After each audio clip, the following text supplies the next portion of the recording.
ನನಗೆ ಇನ್ನಷ್ಟು ಜವಾಬ್ದಾರಿ ಈಗಿದೆ. ಯಾಕೆಂದರೆ ಅವರನ್ನೇ ನಂಬಿಕೊಂಡು ಅವ್ರನ್ನೇ ಒಂದು ಆ ಒಂದು ಅದೇನಂತಾರೆ ಇನ್ಸ್ಪಿರೇಷನಾಗಿ ತಗೊಂಡು ತುಂಬ ಜನ ಎದುರು ನೋಡ್ತಿರೋರು ಇದ್ದರು. ಅವ್ರಿಗೆಲ್ಲ ಒಂದು ದೊಡ್ಡ ಒಂದು ವ್ಯಾಕ್ಯೂಮ್ ಥರ ಆಗಿಬಿಟ್ಟಿತ್ತು ಇವನ್ನ ಕಳ್ಕೊಂಡಾದ್ಮೇಲೆ. ಹಾಗಾಗಿ ಅವರ ಜಾಗದಲ್ಲಿ ನಾನು ಬರಬೇಕು ಅಂದರೆ ಅದು ತುಂಬಾ ಒಂದು ಕಠಿಣವಾದ ಇದು. ಯಾಕಂದರೆ ಅವರು ಇದ್ದಿದ್ದಂಥ ಸ್ಥಾನ ಅಷ್ಟು ಉನ್ನತವಾದ್ದು. ಅದನ್ನು ನಾನು ಯಾವುದೇ ಕಾರಣಕ್ಕೂ ನಾನು ಅವ್ರ ಥರನೇ ಆಗಿಬಿಡ್ತೀನಿ, ಅಷ್ಟು ಮಟ್ಟಕ್ಕೆ ನಾನು ಆಗ್ತೀನಿ ಅಂತ ನಾನು ಹೇಳೋಕ್ಕೆ ಹೋಗ್ತಾ ಇಲ್ಲ. ಆದರೂ ಒಂದಷ್ಟು ಜವಾಬ್ದಾರಿ ಈಗ ಅವರು ಇಲ್ಲ ಅಂದಮೇಲೆ ನನ್ನಲ್ಲಿದೆ. ಈಗ ಅದನ್ನು ನಾನು ನಿಭಾಯಿಸಬೇಕಾಗಿದೆ. ಅದಕ್ಕೆ ಒಂದಷ್ಟು ಧೈರ್ಯ, ಒಂದಷ್ಟು ಶಕ್ತಿ ನನ್ನಲ್ಲಿ ನಾನೇ ತುಂಬ್ಕೋಬೇಕಾಗಿದೆ. ಇದು ನನ್ನಲ್ಲಿ ಬಂದಿದ್ದೊಂದು ಬದಲಾವಣೆ. ನೀವು ಹೇಳ್ದಂಗೆ ನಾನು ಮೊದಲು ಇಂಟ್ರೋವರ್ಟ್ ಅಲ್ಲ, ನಾನು ಪಬ್ಲಿಕ್ಕಲ್ಲಿ ನಾನು ಅಷ್ಟು ಜಾಸ್ತಿ ಎಲ್ಲೂ ನಾನು ಎಕ್ಸ್ಪೋಸ್ ಆಗಿಲ್ಲ. ಯಾಕೆಂದರೆ ನಮಗೆ ಅವರಿದ್ರಲ್ಲ, ಎಲ್ಲ ಅವರೇ ನೋಡ್ಕೊಳ್ಳೋರು, ಅವರೇ ಮಾಡ್ತಿದ್ರು, ಅವರೇ ಸಾಕು ಅಂತ ಅನ್ನೋ ಒಂದು ಲಿಮಿಟ್ಸಲ್ಲಿ ನಾವಿದ್ವಿ. ಈಗ ಅವ್ರು ಇಲ್ಲ ಅಂದಮೇಲೆ ಎಲ್ಲೋ ಒಂದು ಕಡೆ ನನ್ನ ರೆಸ್ಪಾನ್ಸಿಬಿಲಿಟಿನೂ ಇದೆ ಅಂತ ಅನ್ನಿಸ್ತೀನಿ. ಮೇಡಮ್, ಫೈನಲಿ ಆಗಿ ಇಷ್ಟೆಲ್ಲ ಎಲ್ಲರೂ ಅನ್ಕೋತೀವಿ ಅಂಬರೀಷ್ ಅವರ ಜೊತೆಲೇ ಇದ್ದಾರೆ ಅನ್ನೋದು ಎಲ್ಲರೂ ಫೀಲು ನಿಮಗೂ ಕೂಡ. ಆದರೆ ಈ ಥರ ಟೀಕೆಗಳು ರಾಜಕೀಯಕ್ಕಿಳಿದಾಗ ಯಾವತ್ತಾದರೂ ಒಂದಿನ ತುಂಬ ಫೀಲ್ ಆಗಿದ್ದು ಉಂಟಾ? ನೀವು ಇರಬೇಕಾಗಿತ್ತು, ನೀವು ಇದ್ದಾಗ ಈ ಥರದ್ದನ್ನೆಲ್ಲ ನಾನು ಫೇಸ್ ಮಾಡಿರಲಿಲ್ಲ ಅಂತ ಯಾವತ್ತಾದರೂ ಫೀಲ್ ಆಗಿದ್ದು ಉಂಟಾ ನಿಮ್ಮೊಬ್ಬರಿಗೆ?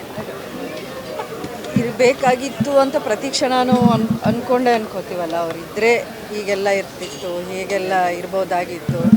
ಅವರಿದ್ದರೆ ನನಗೆ ಮಾತ್ರ ಅಂತಲ್ಲ, ಅವರಿದ್ದರೆ ಒಂದಷ್ಟು ಜನಕ್ಕೆ ಅವರು ಯಾವತ್ತೂ ಬೇರೆಯವ್ರಿಗೆ ಒಳ್ಳೇದು ಮಾಡಬೇಕು, ಆದಷ್ಟು ಸಹಾಯ ಮಾಡಬೇಕು ಅನ್ನೋ ಒಂದು ಸ್ವಭಾವ ಇದ್ದವರು. ಹಾಗಾಗಿ ಅವರಿದ್ದರೆ ಖಂಡಿತ ಅದು ಒಂದಷ್ಟು ಜನ ಅವರಿಂದ ಒಂದಷ್ಟು ಜೀವಗಳು ಏನಂತಾರೆ,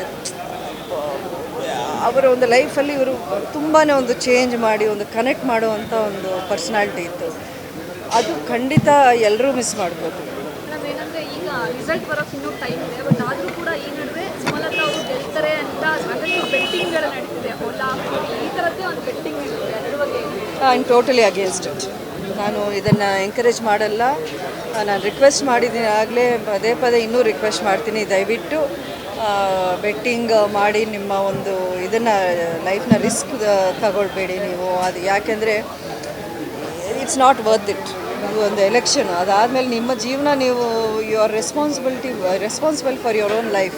ಸೊ ಹಾಗಾಗಿ ಬೆಟ್ಟಿಂಗ್ ಮಾಡಿ ನೀವು ಇರೋದನ್ನೆಲ್ಲ ಎಲ್ಲೋ ಕಳ್ಕೊಂಡು ಆಮೇಲೆ ಆ ನಷ್ಟ ಅದು ಹೆಂಗೆ ನೀವು ಪೂರೈಸೋಕ್ಕಾಗತ್ತೆ. So it is not a good healthy sign. Betting ಮಾಡಬೇಡಿ ಅಂತ ನಾನು ರಿಕ್ವೆಸ್ಟ್ ಮಾಡ್ತೀನಿ. ಈ ಎಲ್ಲ ವಿಚಾರಗಳ ಮಧ್ಯೆ ಸ್ಮಾರಕದ ವಿಷಯ ಏನಾದರೂ ಡಿಸ್ಕಸ್ ಆಯಿತಾ? ಅಂಬರೀಷ್ ಸ್ಮಾರಕದ ವಿಷಯ ಮೊದಲು ಇತ್ತು.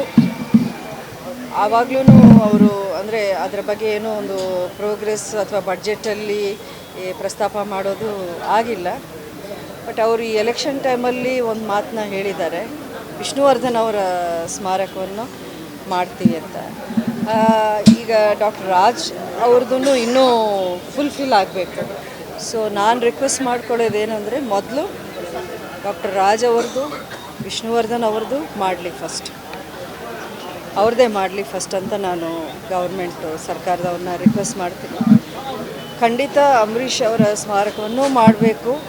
ಅದನ್ನು ನಾನು ಯಾವ ಸೂಕ್ತ ಸಂದರ್ಭ ಬಂದಾಗ ಅದನ್ನು ಟೇಕಪ್ ಮಾಡಿ ನಾನಲ್ಲ, ಚಿತ್ರರಂಗದವ್ರ ಆಸೆ ಅದು.